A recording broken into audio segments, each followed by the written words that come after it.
अस्सलाम वालेकुम स्टूडेंट्स, कैसे हैं आप सब लोग। उम्मीद है आप लोग को वेस्पर थ्योरी सारे बहुत अच्छे से समझ आ गई होगी।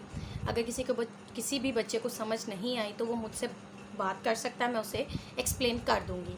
ठीक है, वीबीटी को मैंने थोड़ा जल्दी से कवर करवाया क्योंकि वो आपने एफएससी में भी पढ़ी थी और उसमें कोई ऐसा इंपॉर्टेंट चीज़ नहीं थी जो मुझे समझानी पड़े। लेकिन फिर भी अगर किसी बच्चे को वीबीटी में कोई प्रॉब्लम हो तो वो भी मुझसे डिस्कस कर सकता है, मैं उसे वो भी बता दूंगी। आज हम लोगों ने नेक्स्ट टॉपिक स्टार्ट करना था हाइब्रिडाइजेशन का। तो हाइब्रिडाइजेशन स्टार्ट करने से पहले हम ये बात देखते हैं कि हमें हाइब्रिडाइजेशन की ज़रूरत क्यों पड़ी। ठीक है, एक थ्योरी के होते हुए दूसरी थ्योरी की ज़रूरत क्यों पड़ती है। हमें तभी नई थ्योरी की ज़रूरत पड़ती है जब उसमें कोई ना कोई फ्लॉज होते हैं या कुछ ड्रॉबैक्स होते हैं।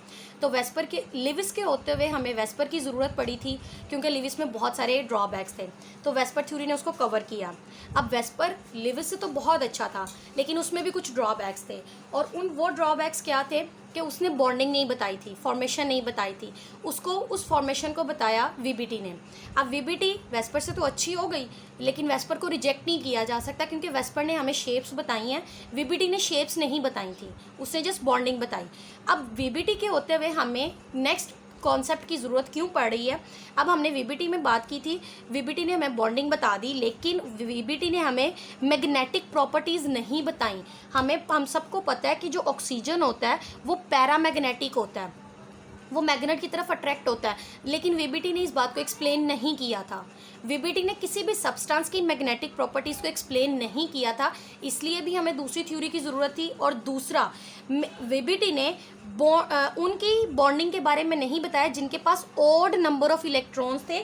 फॉर एग्जांपल O2-, O2 का मतलब है कि इसमें 16 इलेक्ट्रॉन है और माइनस का मतलब है एक इलेक्ट्रॉन गेन किया, इसके 17 हो गए, ऑड नंबर ऑफ इलेक्ट्रॉन्स हो गए। तो उस केस में इसकी बॉन्डिंग कैसे होगी। ठीक है, या फिर H2 पॉजिटिव, H2 का मतलब है 2 इलेक्ट्रॉन, पॉजिटिव का मतलब है एक निकल गया तो 1 इलेक्ट्रॉन है, तो अब इसके अंदर 1 इलेक्ट्रॉन से बॉन्डिंग कैसे होगी। तो ऑड नंबर ऑफ इलेक्ट्रॉन्स की उसने हमें बॉन्डिंग नहीं बताई थी, तो इसलिए यहाँ पे हमें एक नए कॉन्सेप्ट की ज़रूरत पड़ी। और वो कॉन्सेप्ट क्या था हमारे पास, वही एक्चुअली था हमारे पास हाइब्रिडाइजेशन। अब ये हाइब्रिडाइजेशन क्या होती है इसकी पहले हम बेसिक समझते हैं, फिर आगे इसको फर्दर एक्सप्लेन करूँगी। हाइब्रिडाइजेशन में क्या होता है बच्चों, यहाँ पर आपके पास देखो इलेक्ट्रॉन रहते हैं अपने अपने शेल के अंदर, ऐसे ही है। अब ये पहला शेल है के, इसमें एक ही के शेल में एक ही रूम होता है एस। उसके बाद आ जाता है दूसरा एल, एल में 2 होते हैं, एक इसमें एस भी होता है, एक इसमें पी भी होता है। ठीक है, मैं थोड़ा खुला करके लिखती हूँ। के बाद आता है एल, एल में आपके पास एस भी है पी भी है। उसके बाद आता है एम, एम में आपके पास एस पी डी तीनों होते हैं। फिर आ जाता है एन और इसमें एस पी डी एफ सारे होते हैं। ठीक है, अब हर एक घर में हर एक रूम है, मतलब ये पहला घर है, इसमें सिर्फ एस है, इसमें एस भी है पी भी है, इसमें एस पी डी तीनों हैं।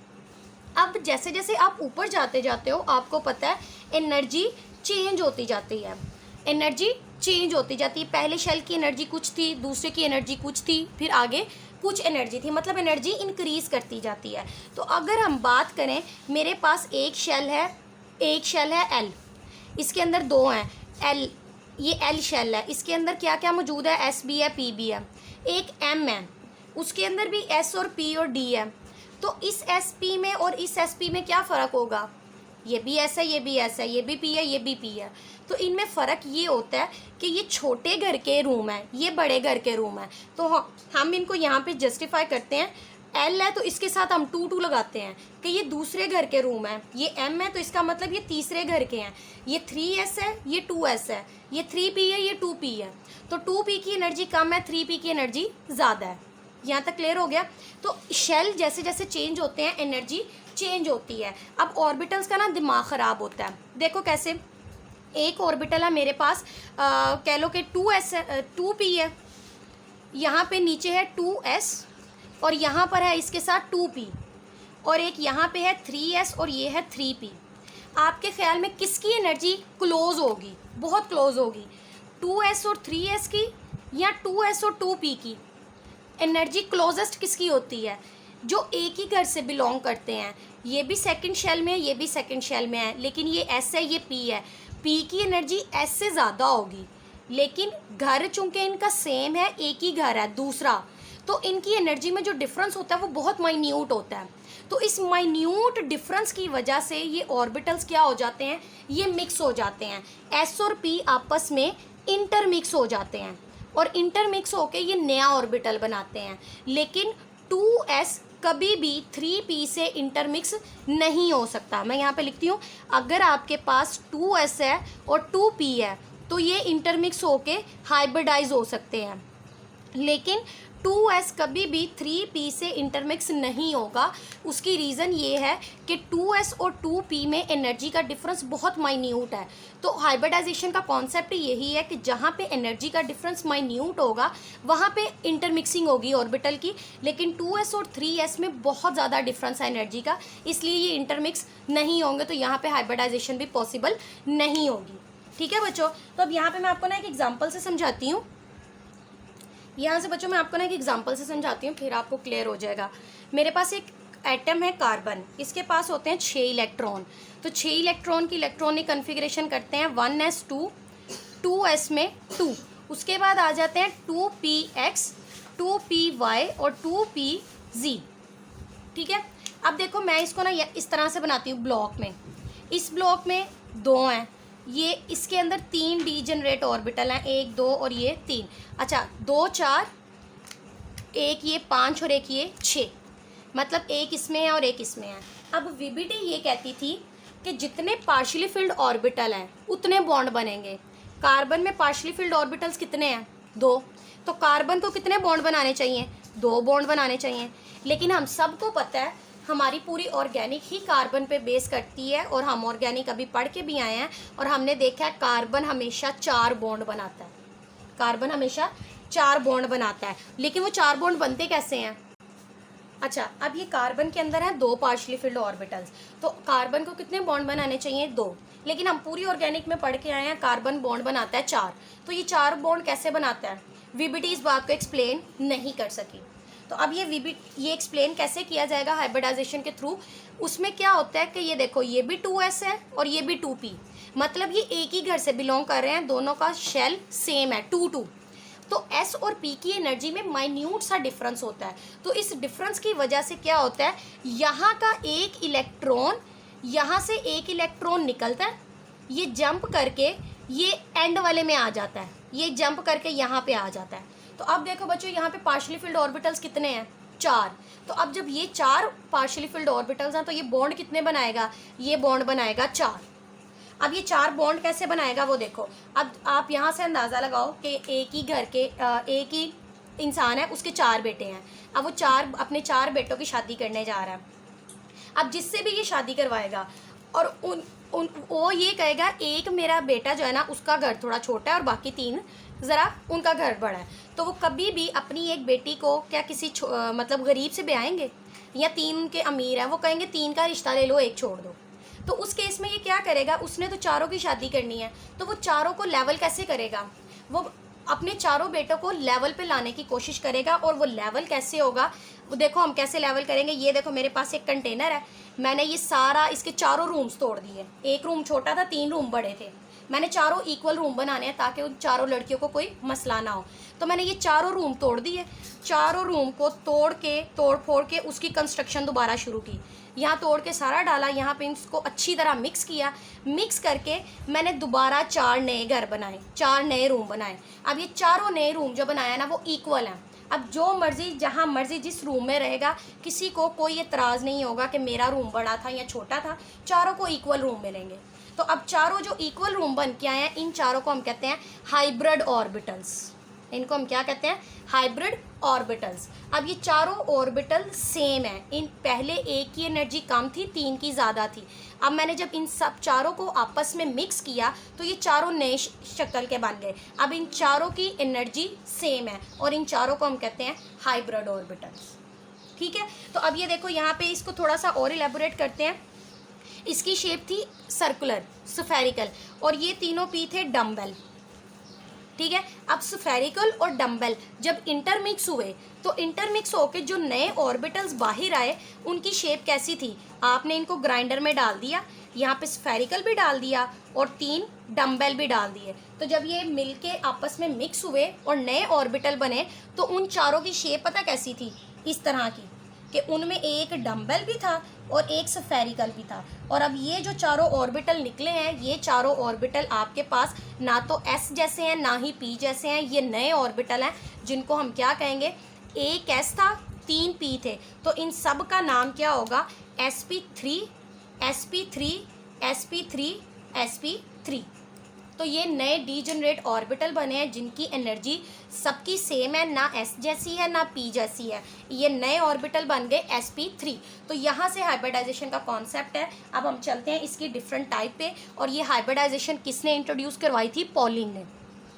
पॉलिंग ने इसका कॉन्सेप्ट दिया था। और ये हाइब्रिडाइजेशन आपको क्या क्या कुछ बताती है, हाइब्रिडाइजेशन उसने क्यों बताई थी, एक तो मॉलिक्यूल्स का एंगल बताने के लिए, जो हमें वेस्पर भी बता चुकी है, हमने वहाँ पे इसको रिलेट भी किया था, शेप्स भी बताई थी। अब हम चलते हैं हाइब्रिडाइजेशन की कुछ कंडीशंस देखते हैं, उसके बाद हम sp3 sp2 इन सब को डिफरेंट टाइप्स को देखते हैं, ठीक है। अब पहली बात तो ये हो गई कि हमने क्या देखा, यहाँ पे एटॉमिक ऑर्बिटल्स जिनकी एनर्जी बहुत कम होती है वो आपस में इंटरमिक्स होते हैं और नए ऑर्बिटल बनाते हैं जिसका नाम होता है हाइब्रिड ऑर्बिटल्स। ये नए ऑर्बिटल बना देते हैं, उनका नाम होता है हाइब्रिड ऑर्बिटल्स, ठीक है। और आपने ये याद रखना है कि जो भी इंटरमिक्स होंगे, मतलब एस और पी जो भी इंटरमिक्स होंगे उनका शेल नंबर सेम होना चाहिए। अगर ये 2 है तो ये भी 2 होगा, ये 3 है तो ये भी 3 होगा, क्योंकि इससे ज़्यादा का डिफरेंस वो बेयर नहीं कर सकते।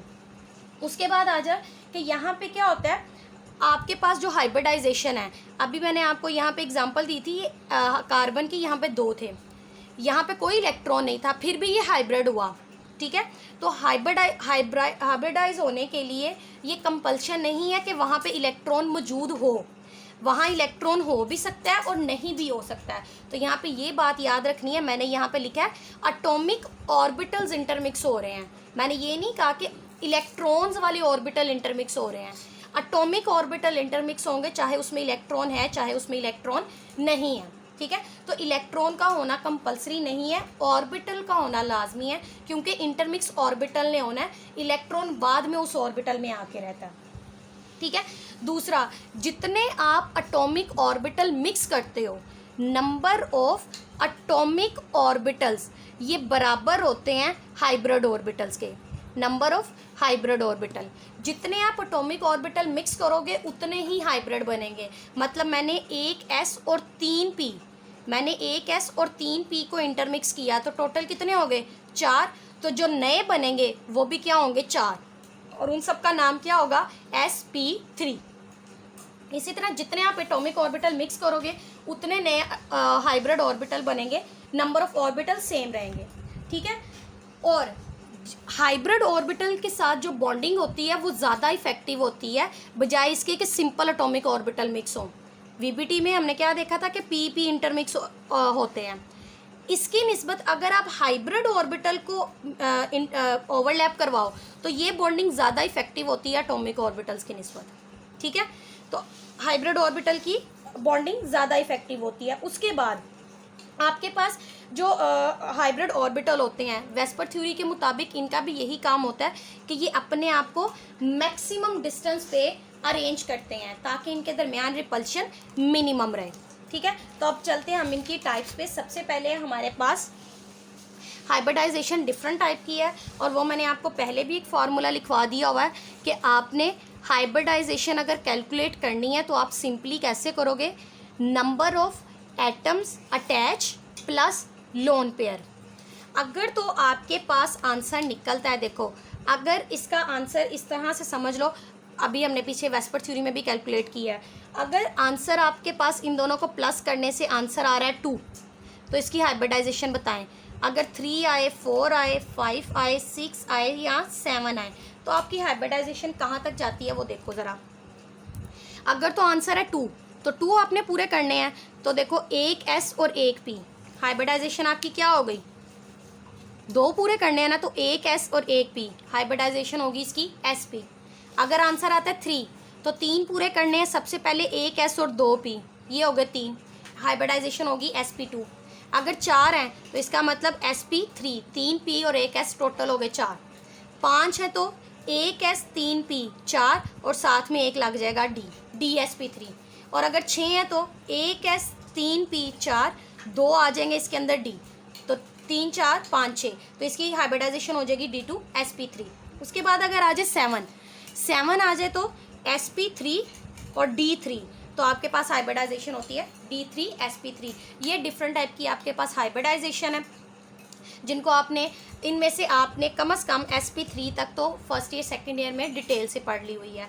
उसके बाद आ जाती है जी आगे जो डी में इन्वॉल्व होती है, वो आपने नहीं पढ़ी, तो उसमें मैं आपको एग्जांपल मैं आप कुछ नहीं करवाऊंगी, क्योंकि मैंने सारी की सारी जो हाइब्रिडाइजेशन है वो वेस्टवर्थ थ्योरी में साथ इंक्लूड करवा दी थी। मैं जस्ट आपको एक ही करवाऊंगी जो मैंने लास्ट वीडियो में भी कहा था, IF7, ये सबसे इम्पॉर्टेंट होती है और ये मैं आपको करवाऊंगी, बाकी आपने खुद करनी है। और अगर किसी को कोई प्रॉब्लम हुई तो बता दीजिएगा, मैं एक सेपरेट वीडियो बना के आपको सेंड कर दूंगी, ठीक है। तो IF7 पे चलते हैं, उसको स्टार्ट करते हैं जी बच्चों। तो ये है हमारे पास आयोडीन, जिसका एटॉमिक नंबर होता है 53, और 53 की मैंने इलेक्ट्रॉनिक कॉन्फ़िगरेशन की है, और वो पहले इसलिए की कि अगर मैं वीडियो के दौरान करती तो टाइम ज़्यादा लगता। तो ये आयोडीन 53 इलेक्ट्रॉन होते हैं, ये मैंने इसमें इलेक्ट्रॉनिक कॉन्फ़िगरेशन कर दी है। अब मैंने डिफरेंट कलर्स क्यों यूज़ किए हैं, जहाँ पे ये देखो 3 है, शेल नंबर 3 है वो ब्लैक कलर से, जहाँ जहाँ शेल नंबर 4 है वो ब्लू कलर से है, 4S 4P 4D वो ब्लू कलर से है, जहाँ पे 5 है वहाँ पे SP55 रेड कलर से है, और इसी तरह इस आगे मैंने एक एक कलर से एक एक शेल को डिनोट किया है। तो आयोडीन का आखिरी इलेक्ट्रॉन P में ख़त्म हो रहा है, तो अब मतलब पाँचवें शेल में जाके ख़त्म हो रहा है। तो पाँचवें शेल में, शेल बेशक 5वां है लेकिन उसमें क्या क्या मौजूद है, उसमें आपके पास S भी मौजूद है, उसमें P भी मौजूद है और उसमें D भी मौजूद है। तो देखो 5वें शेल के S में कितने इलेक्ट्रॉन है, यहाँ पे जो इसकी आखिरी इलेक्ट्रॉनिक कन्फिग्रेशन है मैं वो यहाँ पे लिख रही हूँ। आपके पास 5S में, S में कितने इलेक्ट्रॉन है वो यहाँ पे बनाते हैं। ये रहा आपके पास 5S, और इसमें कितने इलेक्ट्रॉन है 2। उसके बाद 5S के बाद है 5P। 5P में कितने, 5P में 3 रीजनरेट ऑर्बिटल होते हैं, 1 2 3। तो P में कितने हैं 5, तो 1 2 3, ये 4 और ये हो गए 5। उसके बाद P के बाद होता है D, तो D देखो खाली है, ये जो नीचे मैंने 3 बनाया है ना ये वेकेंट ऑर्बिटल हैं, 53 इलेक्ट्रॉन यहाँ तक ख़त्म हो रहे हैं, तो ये वेकेंट ऑर्बिटल है। तो इसका मतलब 5S, ये है 5S और ये है 5P, और आगे आना है 5D, और D में होते हैं 5 ऑर्बिटल, और पाँचों के पाँचों क्या हैं, D खाली है, तो D में कोई इलेक्ट्रॉन नहीं है, ये वेकेंट है, इसलिए मैंने वेकेंट ही बनाया है, लेकिन बनाना ज़रूर है। आपने ये नहीं कहना 5P के बाद 6S है, ये एनर्जी ऑर्डर है। हम बात करें शेल की, शेल है 5वां, तो 5वें में SPD 3 होते हैं, S में 2 है, P में 5 है, लेकिन D खाली है, तो मैंने S में 2, P में 5 और D में खाली बनाया है। अब ये होती है इसकी ग्राउंड स्टेट आयोडीन की, जिसमें S में 2, P में 5 और D में कोई इलेक्ट्रॉन नहीं है। अब ये इलेक्ट्रॉन कहीं से एनर्जी हासिल करता है और ये हो जाते हैं एक्साइट। अब ये एक्साइट कैसे हुए हैं वो देखें, मैं ये ऑर्बिटल दोबारा बना रही हूँ, ये 5 ऑर्बिटल। अब ये एक्साइट होते हैं, जब ये एक्साइट होते हैं तो इन सब का एक एक इलेक्ट्रॉन यहाँ से जंप कर जाता है। एक इलेक्ट्रॉन यहाँ से जंप किया, एक एक यहाँ से जंप किया, एक एक रह गया, एक एक निकल गया, एक यहाँ से, एक यहाँ से और एक यहाँ से। ये 3 इलेक्ट्रॉन जंप करके ये D में शिफ्ट हो जाते हैं। ये सारे कहाँ शिफ्ट हो जाते हैं, D में शिफ्ट हो जाते हैं। तो D में शिफ्ट होने पे अब देखो इसके पास पार्शली फिल्ड ऑर्बिटल्स कितने हैं, 1 3 4 3 7, तो इसके पास 7 ऑर्बिटल अनपेयर्ड है, ठीक है, पार्शली फिल्ड ऑर्बिटल है। अब यहाँ पे सीन क्या होता है कि यहाँ पे आता है फ्लोरीन, क्योंकि I के साथ हमने फ्लोरीन जोड़ना है। फ्लोरीन के पास होते हैं 9 इलेक्ट्रॉन, 1S में 2, 2S में 2। इसकी इलेक्ट्रॉनिक कन्फिग्रेशन इस साइड पे करते हैं। यहाँ पे आपके पास आ रहा है जी, यहाँ पे करते हैं, फ्लोरीन आया, इसके पास 9 इलेक्ट्रॉन थे, 1S2, 2S2, 2P6, ये हो गए 10, लेकिन 5 आएंगे। इसका मतलब 2PX में 2, 2PY में भी 2 और 2PZ में 1, इसका एक एक इलेक्ट्रॉन खाली है, 2P में 7। अब ये जो 7 पार्शियली फिल्ड ऑर्बिटल है ये आपस में हाइब्रिडाइज हो जाएंगे। हाइब्रिडाइज होके ये नए ऑर्बिटल बनाएंगे। ये था S, ये P और ये D। P कितने हैं? 3। D भी कितने हैं? 3। तो हाइब्रिडाइजेशन जो होगी वो क्या कहलाएगी? उसका नाम क्या होगा? 3D D3sp3। ऑर्बिटल कितने बनने हैं? 7। और सातों का नाम क्या होगा? D3sp3। D3sp3। तो ये टोटल कितने बनेंगे? ये टोटल बनेंगे 7 और सबका नाम यही होगा D3sp3। तो आपको पता है जब 7 आपने एटम जोड़ने हो, जब आपने 7 एटम जोड़ने हो तो उसकी शेप क्या होती है? याद करो, मैंने बताई थी। उसकी शेप होती है, आयोडीन ने 7 बॉन्ड बनाने हैं, 1 2 3 4 और ये 5। किसी को याद आई है इसकी shape? Trigonal, pentagonal bi pyramidal. इसकी शेप क्या होती है? Pentagonal bi pyramidal. 5 यहाँ पे लगेंगे और एक ऊपर और एक नीचे लगेगा। अब ये जो ऊपर और नीचे लगना है और ये 5 यहाँ पे, इन सब के साथ आके जुड़ेगा कौन? फ्लोरीन। और फ्लोरीन का आखिरी इलेक्ट्रॉन किस में है? 2pz में। तो 2pz में तो इसकी शेप क्या होगी? एक फ्लोरीन यहाँ पे जुड़ेगा और उसकी शेप देखो क्या है। मैं यहाँ पे ऑर्बिटल्स को ऑर्बिटल्स की तरह बनाती हूँ, ठहरो। ये I के साथ एक ऑर्बिटल यहाँ पे जिसका नाम D3sp3, एक ऑर्बिटल यहाँ पे, एक ऑर्बिटल यहाँ पे, एक ऑर्बिटल यहाँ और एक ऑर्बिटल यहाँ। ये आपके पास कौन सी शेप बन गई? पेंटागोनल। और ये आ गया आपका बाई पिरामिडल, एक ऊपर और एक नीचे। अब इन सातों के साथ कौन आके जुड़ेगा? 2pz। और 2pz की शेप क्या होती है? डम्बल। एक 2pz यहाँ आ गया, एक 2pz यहाँ आ गया। मैं इसको रेस करती हूँ, मैं इसको रेस करके यहाँ पे दोबारा बना देती हूँ। I 1 2 3, ये 4 और ये 5, ये 6, ये 7। इन सब के साथ आके किसने जुड़ना है? 2pz, 2pz, 2pz। ये सब के साथ आके जुड़ गया 2pz। तो इसकी शेप क्या हो गई? I के साथ 7 फ्लोरीन अटैच हो गए। एक I, इसके साथ 1 2 3, ये 4, ये 5, ये 6 और ये 7। ये IF7 का स्ट्रक्चर है जिसकी शेप क्या है? Pentagonal bi pyramidal. और इसका जो शेप इसकी पेंटागोनल बाई पिरामिडल है। और इसकी हाइब्रिडाइजेशन क्या है? D3sp3, क्योंकि इसमें 3 D के ऑर्बिटल, 1 S का और 3 P के ऑर्बिटल ने पार्टिसिपेट किया है। तो ये आपके पास IF7 का स्ट्रक्चर बन गया और ये हाइब्रिडाइजेशन कंप्लीट हो गई। मैंने एक हाइब्रिडाइजेशन को एक्सप्लेन किया है। sp3 sp2 sp आप फर्स्ट ईयर में पढ़ चुके हो और बाकी जो रह गई है D और D2 की वो आप देख लीजिएगा। ना समझ आए तो मुझे बता दीजिएगा। D3 वाली मैंने आपको करवा दिया। एटलीस्ट आपको एक एग्जाम्पल लाजमी आनी चाहिए। तो यहाँ तक हमारी हाइब्रिडाइजेशन कंप्लीट होता है। कल नेक्स्ट लेक्चर में, नेक्स्ट वीक में इंशाल्लाह हम लोगों ने स्टार्ट करनी है MOT। और MOT में हमारे बाकी सारे स्ट्रक्चर भी कंप्लीट हो जाएंगे। वहाँ तक हमारी थ्योरीज वाइंड अप हो जाएंगी। अल्लाह हाफिज़ बच्चों।